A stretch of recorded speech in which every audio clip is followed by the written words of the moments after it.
Alright guys, I got a quick video for you here today showing how to install a software patch or package update file. So the first thing you're going to do is you're going to go to settings and then you're going to hit system admin.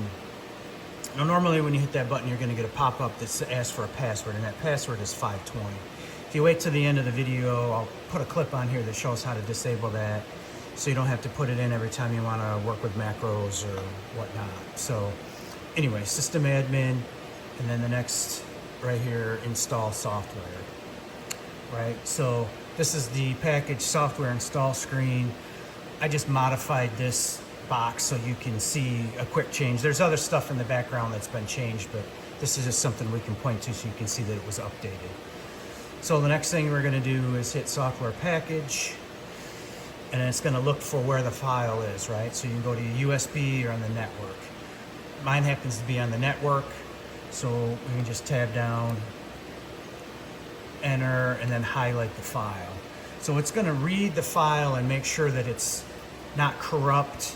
It takes a second or two for it to do that. Once it's done, it'll tell you, hey, this is no good, or it's going to give you an OK. You can see install file, check OK.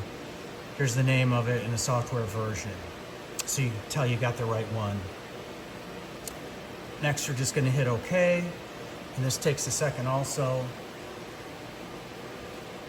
Now it's going to say, hey, do you want to install this file? Yep, version 1. Yep, that's what we want.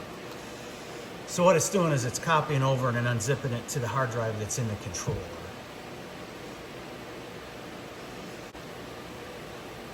All right, you can see that's done. It takes a second or two for that to happen. Hey, the system will continue to install after reboot. Okay, so hit the OK button. Now you can see that the install software package button is grayed out, so you can't do anything with it. So that's a good way to test or a good way to know that the system accepted the file and it's ready to be installed. So all we're going to do is cycle off, cycle back on.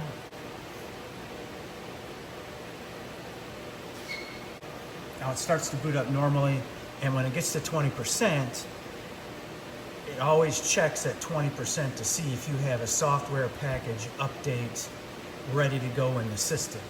So it'll get to 20%, and as you can see, it's loading it in.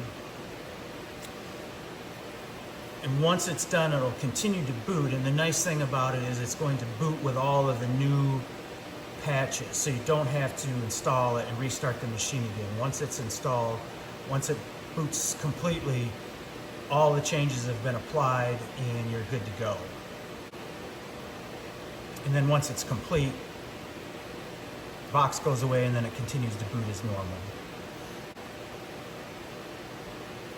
All right, completely booted up. Now we can just go back real quick and we should be able to see that those changes have been applied to that screen. And you can see that they are. The do not install has been removed. Looks like I need to size this colored box a little bit to make it fit the font a little bit better, but anyways, you get the idea. So that's how you would do it. It helps. And if you ever have to do it, I hope this helps. All right, so here's how to remove the system admin password requirement. I'm gonna go to maintenance, authority management, default authority, and page down to 41, which is system admin, and you're going to change that from close to open. That way when you go into the system admin menu, you don't have to put the password in anymore.